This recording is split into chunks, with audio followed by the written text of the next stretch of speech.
En 2019, le parc national de Glacier a retiré ses panneaux, annonçant la disparition des glaciers d'ici 2020, et tout le monde a supposé que le danger était passé. Ce n'était pas le cas, car la véritable crise n'a jamais été les glaciers eux-mêmes. C'est la dette d'eau invisible qui s'accumule sous l'Ouest américain, un effondrement au ralenti qui pourrait paralyser le réseau électrique de l'Ouest, vider les réservoirs et laisser des millions de personnes désemparées dans la prochaine décennie. C'est une crise à laquelle personne ne prête attention. Nous avons exploré les archives, les rapports internes et les recherches liées aux panneaux disparus d'ici 2020 du parc national de Glacier. Quand les panneaux ont été retirés, les gros titres ont affirmé à tort que les glaciers se rétablissaient. Le modèle original de 2003 avait échoué, et la correction a révélé quelque chose de bien plus dangereux pour toutes les villes en aval. Les scientifiques sont retournés en 2010 pour vérifier les données. Ce qu'ils ont découvert a complètement changé l'histoire. La glace se déstabilisait plus rapidement que ce que quiconque avait prévu. Le glacier Sperry, situé en altitude dans le parc national de Glacier, est l'une des masses de glace les plus surveillées des 48 États contigus. Depuis 2013, le service géologique des États-Unis le suit année après année, grâce à son programme de glaciers de référence, et toutes les mesures vont dans le même sens. Le glacier perd de la masse. Les chutes de neige ne remplacent plus ce que la fonte estivale enlève. La glace s'amincit en temps réel. Sperry est désormais le baromètre pour tout le reste du parc, et les chiffres dressent un tableau plutôt sombre. En 1850, la région qui allait devenir le parc national de Glacier comptait environ 150 glaciers. Lorsque le parc a ouvert en 1910, la plupart d'entre eux étaient encore en pleine forme. En 2015, il n'en restait plus que 26 suffisamment grands pour être encore considérés comme des glaciers. Les ruisseaux que ces glaciers alimentaient autrefois ressentent déjà les effets. Ils sont plus chauds et leur niveau est plus bas. Leur débit maximal est atteint plusieurs semaines plus tôt qu'avant. Du côté de Saint-Marie dans le parc, l'omble à tête plate, un poisson survivant uniquement dans une eau proche du gel, est maintenant classé espèce menacée. Et les dégâts ne s'arrêtent pas non plus aux limites du parc. Les agriculteurs en aval commencent à remarquer que les faibles niveaux d'eau surviennent à la mauvaise saison, année après année. Les relevés de température expliquent pourquoi cela se produit. Depuis 1900, le parc national de Glacier s'est réchauffé d'environ 1,3 degrés Celsius, soit 2,4 degrés Fahrenheit, ce qui est jusqu'à 80%, plus rapide que la moyenne mondiale. Le manteau neigeux fond au moins 2 semaines plus tôt aujourd'hui qu'à l'époque où les modèles glaciaires initiaux ont été conçus. Les montagnes changent de forme. La limite des arbres monte en altitude, s'étendant dans les prairies alpines qui étaient autrefois trop froides pour les accueillir. Même les vallées ombragées qui abritaient jadis les plus grands champs de glace du parc se réchauffent. Ces poches d'air froid ont permis aux glaciers de gagner du temps, mais cette protection avait une limite, et cette limite est en train de disparaître. Le parc lui-même ne veut pas en parler, et il y a des raisons à cela. Le nombre de visiteurs atteint régulièrement près de 3 millions par an. Les brochures sur papier glacé présentent toujours les glaciers et les montagnes enneigées. Les gardes forestiers montrent encore le glacier Grinnell, depuis le même sentier que les gens empruntaient il y a 50 ans. Mais les points de vue se sont rapprochés de l'endroit où la glace se trouvait autrefois. Les scientifiques qui étudient le parc sont bien moins optimistes. Dan Fagre est le chercheur de l'USGS qui a dirigé la modélisation initiale pour le parc, a passé des années à avertir que la tendance va dans une seule direction. Il a décrit beaucoup des glaciers restants du parc comme étant guère plus que de petits amas de glace dans le paysage. La vraie préoccupation n'a jamais été de savoir si l'ancienne prédiction se trompait de quelques années. C'est ce qui se passe lorsque les dernières réserves de glace stables dans les Rocheuses cessent complètement de fonctionner. Un glacier n'est pas simplement de l'eau gelée posée sur une montagne, c'est plutôt comme une machine. Il retient la neige de l'hiver, la conserve jusqu'au printemps, puis libère l'eau lentement pendant les mois les plus chauds et les plus secs. Cette répartition dans le temps est cruciale. Quand la glace est trop fine, le système arrête de fonctionner. La neige tombe toujours et elle fond toujours. Mais maintenant, elles font tôt, en mai au lieu d'août, et déferlent en aval d'un seul coup. Le volume total d'eau peut sembler identique, mais tout le calendrier s'est effondré, et dans l'Ouest américain, le moment où l'eau arrive est essentiel. C'est déjà arrivé à beaucoup des petites masses de glace du parc. Elles apparaissent encore sur les photos satellites, mais elles ne se comportent plus comme des glaciers. Pour l'USGS, elles stagnent, bien qu'elles paraissent identiques. Leur fonctionnement a changé. Les premières fissures se forment, où le système hydrique est le plus vulnérable. Et un exemple notable s'est produit juste à l'extérieur de Babb, dans le Montana. Et personne ne veut en parler parce que cela a révélé à quel point tout le système est vraiment fragile. Le 17 juin 2024, le siphon du canal Saint-Mary a explosé. La première rupture a eu lieu à 8h45 du matin. Dans l'après-midi, les deux conduites du siphon avaient complètement cédé. L'érosion mesurait entre 9 et 15 mètres de profondeur.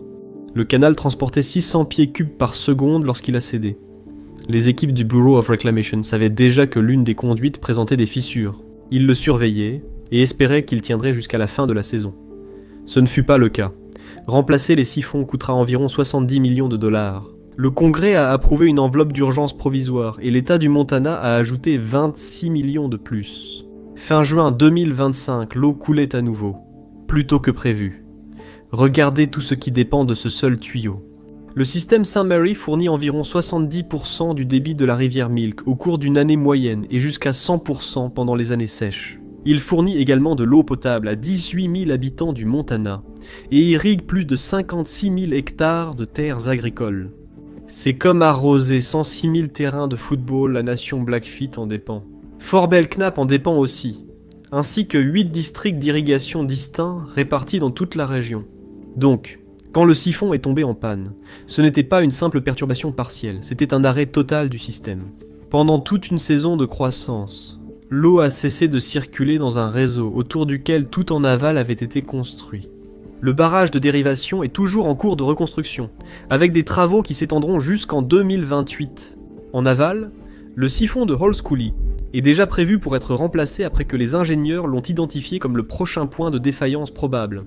Ils ont réparé les tuyaux, mais pas le problème, se contentant de remplacer des maillons usés dans une chaîne soumise aux mêmes contraintes. Et cela ne résout pas le problème de la diminution de la source d'eau, car le problème ne vient pas des infrastructures en aval, mais de l'approvisionnement en amont. C'est le système en amont dont tout le reste dépend. Et cette source se trouve à l'intérieur d'un parc national, encore considéré dans l'imaginaire collectif comme une destination pittoresque, au lieu d'être vu comme un moteur hydraulique défaillant. La glace subsistera sous une forme ou une autre pendant des décennies. Alors pourquoi les nations tribales et les districts agricoles se battent-elles déjà pour obtenir des fonds d'urgence? Pourquoi réparent-ils des canalisations datant de l'époque de Woodrow Wilson à la Maison Blanche?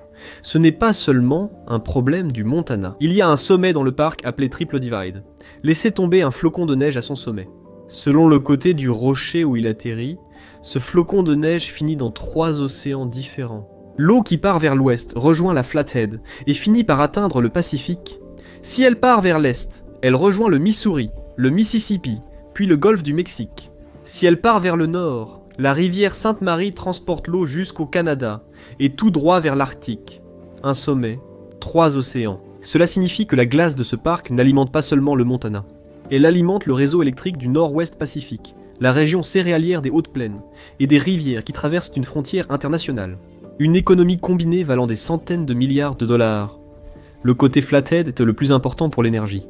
3 affluents l'alimentent. La North Fork longe la limite ouest du parc national de glaciers. La Middle Fork suit la frontière sud. Les deux prélèvent directement l'eau de fonte des champs de glace du parc avant de se rejoindre en aval dans le cours principal de la rivière Flathead. La South Fork vient de la région sauvage de Bob Marshall, au sud du parc, et gagne en volume grâce à un manteau neigeux plus vaste. Tout converge vers le réservoir de Hungry Horse, à seulement 15 miles de l'entrée ouest du parc. À partir de là, l'eau devient de l'énergie. Le barrage de Hungry Horse alimente un réseau de 30 et une centrale hydroélectrique fédérale dans le nord-ouest du Pacifique. Bevor wir unsere heutige Reise über die Karte fortsetzen, möchte ich mich bei unserem heutigen Sponsor bedanken, Mintos. Das ist eine Investmentplattform, auf der du schon mit nur 50 € investieren kannst. Lass uns 2 gängige Investitionsmythen entkräften, bevor ich näher darauf eingehe. Mythos Nummer 1. Aktien sind der einzige Weg, um dein Erspartes stetig zu vermehren. Nun, Aktien sind volatil. Der amerikanische S&P 500 hat jedes Jahr starke Einbrüche. Im Jahr 2025 ist er um fast 19% gefallen, bevor er sich wieder erholt hat. Das kann stressig sein und führt dazu, dass viele Anleger teure, emotionale Fehler machen. Mythos Nummer 2. Festverzinsliche Anlagen sind kompliziert und nichts für normale Anleger. Investieren in festverzinsliche Anlagen ist einfacher, als du denkst. Der europäische Markt für alternative Anlagen für Privatanleger hat sich in 5 Jahren fast verdoppelt. Hier kommt Mintos ins Spiel. Mintos ist eine einfach zu bedienende Plattform, mit der du mit nur wenigen Klicks in Kredite, Anleihen und Immobilien investieren kannst. Das Ziel ist einfach: Du erzielst regelmäßiges Einkommen und streust dein Risiko, ohne vom Aktienmarkt abhängig zu sein.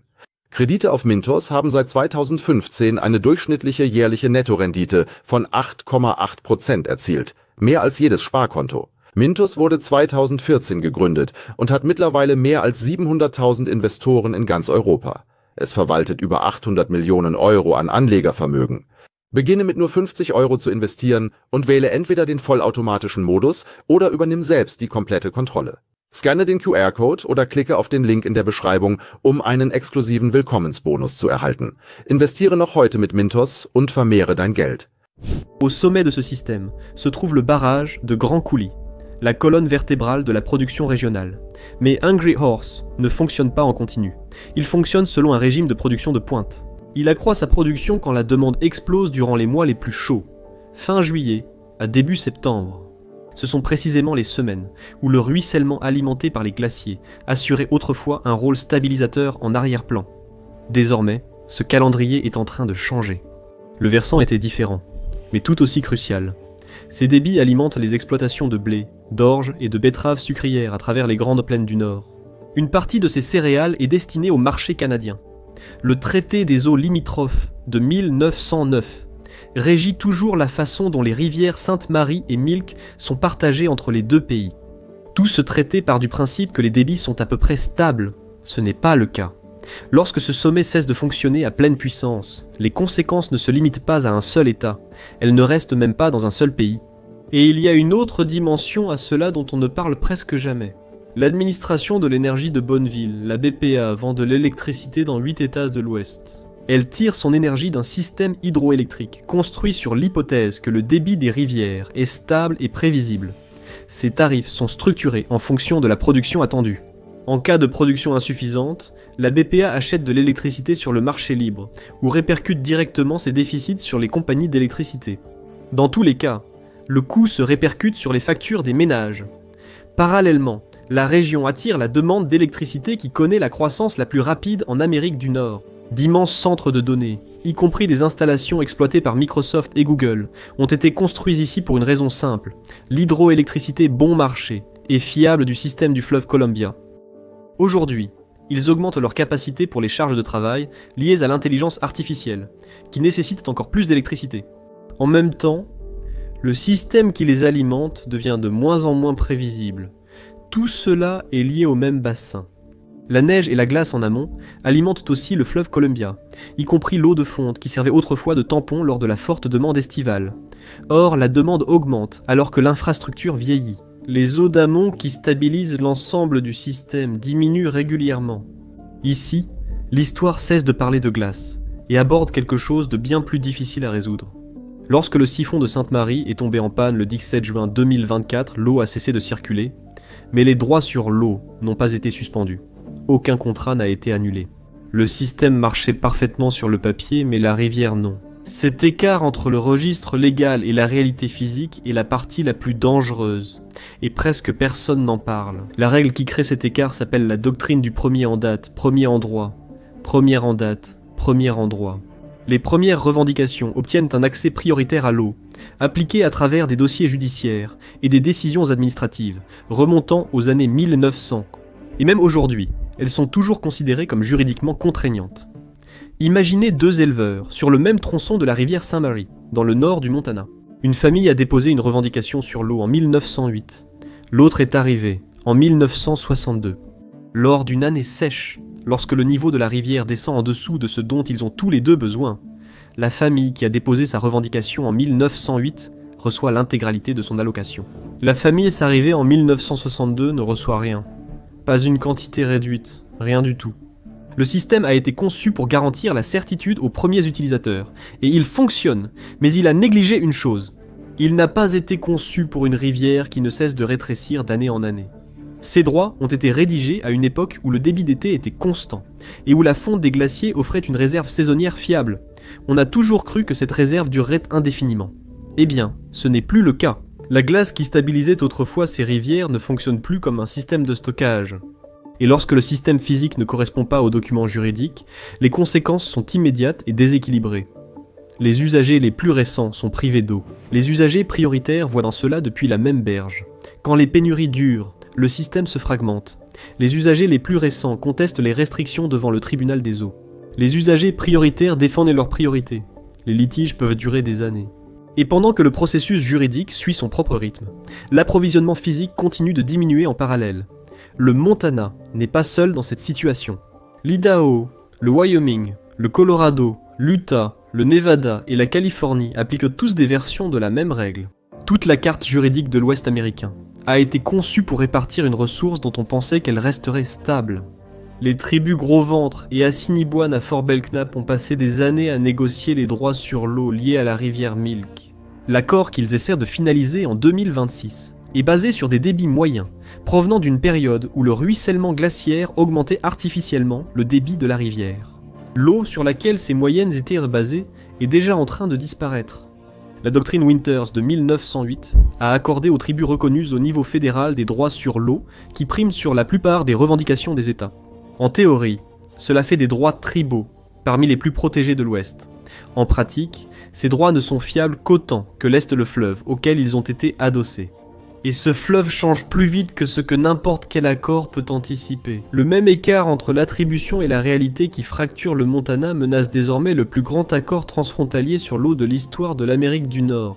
Le traité du fleuve Columbia a régi le contrôle des inondations et la coordination hydroélectrique dans le bassin canado-américain pendant des décennies, et il était largement considéré comme un modèle de stabilité transfrontalière. Puis, en 2025, les négociations se sont soudainement enlisées. Le traité sur lequel repose tout le système est maintenant dans l'incertitude, précisément au moment où le système physique pour lequel il a été rédigé devient méconnaissable. Le moment est crucial car les traités sur l'eau ne fonctionnent pas isolément. Le bassin du Columbia soutient une grande part de l'hydroélectricité américaine, des régions agricoles majeures et des routes de fret essentielles. Pendant ce temps, une grande partie du contrôle en amont du système se trouve au Canada. L'accord a été construit sur l'hypothèse que le fleuve lui-même resterait prévisible. Cette hypothèse commence à s'effondrer. Ce qui est étrange, c'est que le système semble toujours en bonne santé, vu de l'extérieur. Les réservoirs sont proches des niveaux cibles. Les barrages principaux poursuivent les lâchers d'eau. Dans une grande partie du bassin, le débit des rivières reste proche des moyennes historiques. Mais l'apparence de stabilité devient de plus en plus fragile. La raison pour laquelle il semble sain est aussi celle qui le met en danger. Le surplus dû à la fonte des glaciers arrive encore. La glace fond plus vite qu'elle n'est remplacée. Et cette fonte supplémentaire apparaît comme de l'eau en plus dans les rivières. La même perte qui provoquera des pénuries plus tard les masques, pour le moment. Il y avait aussi une date limite stricte cachée dans le traité d'origine. En septembre 2024, les dispositions de contrôle des inondations garanties pendant 60 ans ont expiré. Lorsque cela s'est produit, le système est passé à un protocole de gestion des inondations, au cas par cas qui n'a jamais été conçu pour supporter toute la variabilité moderne. C'est un cadre conçu pour un tout autre fleuve. La sénatrice Maria Cantwell de Washington a averti que l'escalade des tensions commerciales pourrait mettre en péril l'ensemble de l'accord sur le fleuve Columbia. Pendant ce temps, l'administration de l'énergie de Bonneville a renvoyé les questions au département d'État, et le département d'État n'a fait aucune déclaration publique pendant des mois. L'important n'est pas la quantité d'eau visible actuellement, mais de vérifier si les règles du système correspondent encore à son comportement quand la pression revient. Les hydrologues ont un nom pour ce point de bascule. Le pic hydrique. C'est le moment où une rivière alimentée par un glacier atteint son débit maximal avant de commencer à diminuer définitivement. Lorsqu'un glacier est en équilibre, il libère à peu près autant d'eau qu'il en reçoit des chutes de neige. Mais avec le réchauffement du climat, cet équilibre se rompt. La glace qui a mis des siècles à s'accumuler commence à fondre plus vite qu'elle ne peut être remplacée. Et pendant un certain temps, cela augmente en fait le débit des rivières. De l'eau de fonte supplémentaire s'ajoute au ruissellement saisonnier habituel. Ainsi, les rivières sont plus hautes, les réservoirs semblent plus pleins, et tout le système est alimenté par une poussée qui peut durer des décennies. Ensuite, le système franchit un seuil. Le glacier rétrécit au-delà du point où il peut maintenir ce débit supplémentaire. La phase de surplus prend fin, et ce qui suit n'est pas un retour à la normale. C'est une chute vers une nouvelle référence, plus basse et moins prévisible que tout ce pourquoi l'infrastructure a été conçue. En 2026, l'ouest des États-Unis se trouve en plein cœur de cette montée. Certains petits bassins ont déjà dépassé leur pic. Les systèmes plus vastes, comme le Columbia et le Missouri, devraient atteindre leur pic entre les années 2030 et 2050. L'année exacte dépend du bassin versant. Les règles des réservoirs, les contrats d'irrigation, les calendriers de production hydroélectrique, tout cela est encore basé sur l'histoire récente.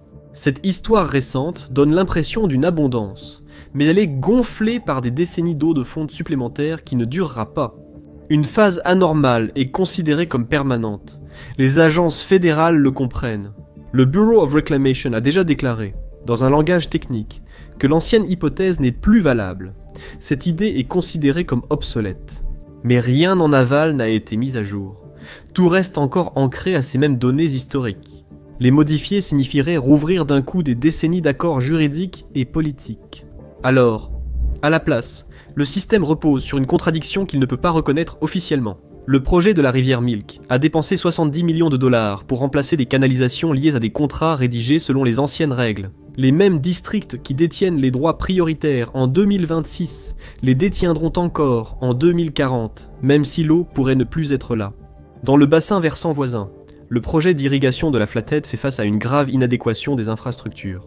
De nouvelles pompes ont été installées au début des années 2020, conçues pour le débit maximal. Mais si ce pic de débit est déjà l'exception plutôt que la règle, ces systèmes ne s'adaptent pas à la baisse. Ils restent conçus pour une rivière plus grande. BPA est pris dans le même piège. Elle conclut des contrats de vente d'électricité sur plusieurs décennies. Les derniers reposent sur une production hydroélectrique similaire à celle des 30 dernières années. Ces 30 années incluent dans ce pic de débit, mais les 30 prochaines ne le feront presque certainement pas. Même les petits acteurs sont piégés. Les prêteurs agricoles du Montana et du nord de l'Idaho basent les prêts d'exploitation sur la valeur des terres cultivées, qui dépend des conditions de débit actuelles. La garantie adossée au prêt dépend d'une livraison régulière de l'eau. Lorsque la livraison est réduite, la valeur de la garantie chute, et les portefeuilles de prêt chutent avec elle. Les banques régionales et les programmes fédéraux de prêt ne l'ont pas modélisé comme un risque réel. Qu'est-ce qui est censé combler le manque quand cela cessera ? Les agences qui gèrent les barrages savent ce qui arrive. La stratégie climatique du Bureau of Reclamation reconnaît ouvertement que les données historiques ne décrivent plus les conditions futures. Le corps des ingénieurs de l'armée américaine a établi des projections ajustées en fonction du climat pour le système du fleuve Columbia. Les bureaux régionaux ont commandé plusieurs études d'impact à l'échelle du bassin afin de comprendre ce que signifie une hydrologie changeante pour les opérations sur le terrain. Mais aucun d'entre eux n'a réécrit les règles d'exploitation. Pourquoi ? Parce que changer les règles menace la propriété. Chaque droit d'eau prioritaire dans l'Ouest est un document qui n'a de valeur que si le système qui le soutient reste cohérent. Au moment où la référence officielle change, ces documents deviennent contestés. Et tout le monde dans le système le sait. Ainsi, la science progresse dans des rapports internes et des scénarios climatiques, mais le système public ne suit pas ce mouvement. Les décisions continueront d'être prises selon l'ancien cadre, car le changer déclencherait des conflits qu'aucune agence ne veut avoir à gérer. Cela crée une réalité divisée au sein des institutions. Une version de la rivière existe dans les modèles et les prévisions. Une autre existe dans les permis et les contrats. Et c'est toujours cette deuxième version qui détermine ce qui est réellement construit, financé et livré. Ce n'est pas parce que l'information manque, mais parce qu'agir sur toutes ces données en même temps briserait trop d'accords à la fois. La loi sur la sécurité de l'eau du nord du Montana est actuellement en cours d'examen au Congrès. Elle propose 1,5 milliard de dollars de financement supplémentaire pour le projet Milk River. Le projet de loi traite des canaux vieillissants, des barrages défaillants et du stockage. Il ne traite pas de ce que ces structures reconstruites fourniront. La glace ne peut plus jouer le rôle de tampon de fin d'été qu'elle a toujours eu. Le corps des ingénieurs de l'armée fait face au même problème, mais dans une autre partie du système. Il gère le contrôle des inondations à travers les grands bassins fluviaux. Il sait déjà que les anciens schémas d'inondation ne tiennent plus comme avant. À cause de la paperasse, rien n'avance. Le système fonctionne toujours, même si ses dirigeants sentent le sol changer sous eux. Quand le décalage apparaîtra, il ne sera pas simultané partout. Cela apparaîtra d'abord à un endroit précis. Toutes les projections du débit après la crue vont dans le même sens. Les bassins alimentés par les restes de glace du parc vont baisser. Entre les années 2030 et les années 2050, le débit de base en été chutera fortement et il ne reviendra pas. L'année peut être sujette à débat, mais la tendance, elle, ne l'est certainement pas. Aucun scénario n'envisage que cette eau revienne. Aucun contrat majeur n'est rédigé en prévoyant un déclin permanent. En aval, les barrages eux-mêmes n'ont jamais été conçus pour une baisse permanente. Le réservoir Hungry Horse a été conçu pour gérer les variations saisonnières, pas une perte d'apport durable. Lorsque les niveaux d'eau baissent trop, le système cesse de fonctionner comme un tampon et commence à agir comme une contrainte. Les turbines perdent en efficacité et cessent de produire. Et au-delà des infrastructures, le schéma se répète dans l'agriculture. Des régions entières se sont développées en partant du principe que les débits élevés seraient maintenus. Les terres ont été converties, des dettes ont été contractées, et la production a été adaptée à un régime hydrique qui est déjà en train de disparaître. Rien de tout cela ne s'ajuste en temps réel. Ainsi, quand le changement arrivera, il ne prendra pas la forme d'une correction systémique. Cela arrivera sous la forme d'une série d'échecs locaux, ferme par ferme, district par district. Maintenant, ils cherchent tous de l'eau ailleurs, et il se peut qu'elle n'y soit pas. Il n'y a vraiment pas de plan B, pas à l'échelle requise. Les moyens de subsistance d'innombrables éleveurs, agriculteurs, tribus, et même l'avenir de l'économie de l'IA reposent sur le fleuve Columbia. Ils pensaient que le débit était infini. Ce n'est pas le cas. Il y a une date d'expiration. Le Bureau of Reclamation sait ce que c'est. La BPA sait ce que c'est. Les entreprises qui ont signé les contrats le savent presque certainement aussi. Aucun ne l'a dit publiquement. Aucun système de stockage financé n'est assez grand pour remplacer le rôle tampon autrefois assuré gratuitement par la glace. Les projets de loi au Congrès portent surtout sur les canalisations vieillissantes, pas sur le déficit de rendement après le pic dans le bassin. Il n'existe aucun accord international qui ajuste les parts à mesure que le débit physique diminue, du moins pas sous sa forme actuelle. Au sein du bureau de la réclamation ou du corps, aucune règle ne lance de nouvelles constructions, même si les modèles à long terme alertent. Les stratégies restent dans le système actuel. Une irrigation plus efficace, des expansions modestes des réservoirs, de meilleures prévisions et la gestion de la demande. Toutes ces mesures aident un peu, mais aucune ne remplace le stockage que la glace fournissait gratuitement. Comparé à d'autres régions, ce qui ressort dans le système du Nord, ce n'est pas seulement la pression, c'est l'absence de réaction visible. Dans le sud-ouest, la crise est au grand jour depuis des années. Le Nevada a entièrement reconstruit son modèle de conservation autour de la rareté. L'utilisation de l'eau à l'extérieur est strictement limitée. L'aménagement paysager a été réduit, bloc par bloc. Des villes comme Las Vegas ont fait de la réduction de la consommation d'eau un projet civique visible. Partout en Arizona et en Californie, la réponse se poursuit. Des limites sur les eaux souterraines, des réductions obligatoires, des terres agricoles laissées en jachère, et un débat public constant sur qui aura moins et quand. Même les nouvelles industries sont obligées de justifier leurs demandes face à une ressource qui diminue. Le problème n'est pas repoussé à plus tard, il est débattu ouvertement.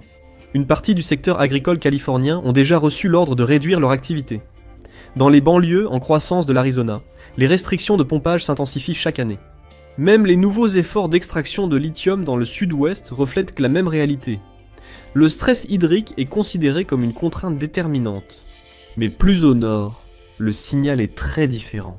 Dans les bassins alimentés par le parc national de Glacier, la pression existe, mais elle a été masquée par le moment où l'eau arrive. L'augmentation des débits a laissé croire à la stabilité des systèmes, bien que leur base s'affaiblisse. L'eau circule toujours dans les canalisations, et les contrats restent respectés. Les traités semblent toujours indiquer que rien n'a fondamentalement changé. Ainsi, il n'y a pas de grande campagne publique de conservation dans des endroits comme Great Falls. Pas de restrictions d'arrosage à l'échelle de l'État dans l'Idaho.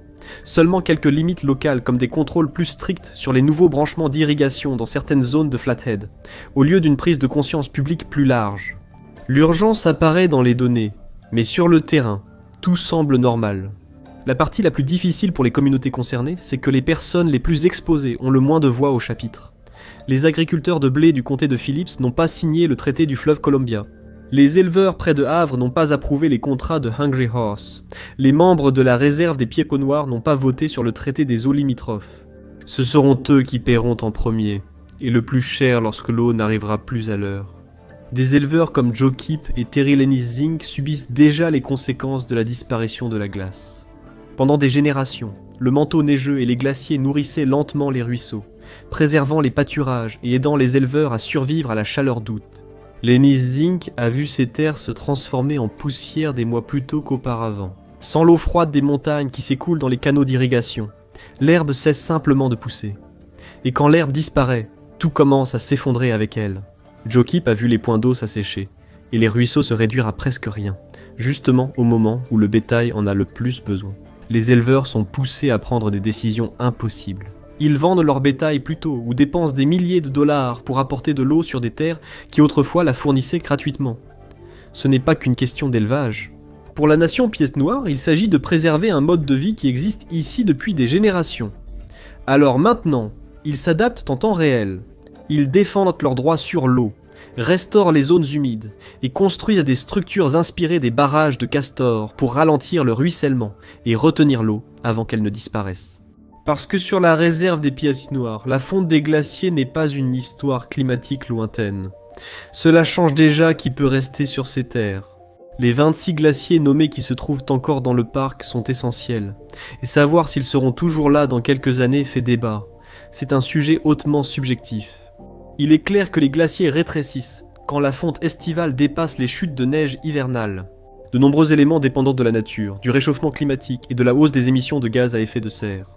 Il est important de noter qu'ils ne sont pas la seule source d'eau du bassin, et ne l'ont jamais été. Leur eau de fonte représente un faible volume comparé aux manteaux neigeux saisonniers et aux eaux souterraines. Ils libèrent de l'eau durant des mois où rien d'autre ne le fait. Aucun projet ni argent ne peut remplacer ce rôle de synchronisation. Si elle disparaît, tout ce qui dépend de l'eau estivale s'effondre. Les rivières ne feront pas toutes défaut en même temps. Elles feront défaut pendant les mois où tout le monde en dépend le plus. Juillet et août, la période la plus chaude de l'année, quand les champs ont besoin d'eau et que la demande en électricité explose. Et cela crée une pression pour trouver des solutions. Tant que la montée continue, il reste encore du temps pour agir, du temps pour reconstruire les capacités de stockage et ajuster les attentes.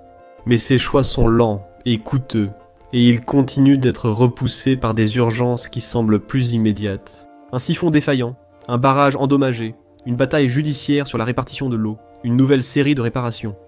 Chacun de ces problèmes est traité séparément. Aucun d'entre eux ne se rattache au bouleversement plus profond sous-jacent. Ainsi, le système reste occupé. Non pas parce qu'il est préparé, mais parce qu'il répare sans cesse ce qui vient de casser. Et c'est là le piège. Plus les choses continuent de fonctionner, plus elles semblent qu'anormales.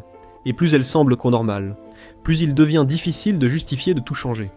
Au moment où le changement devient évident dans la vie quotidienne, les options faciles ont déjà disparu.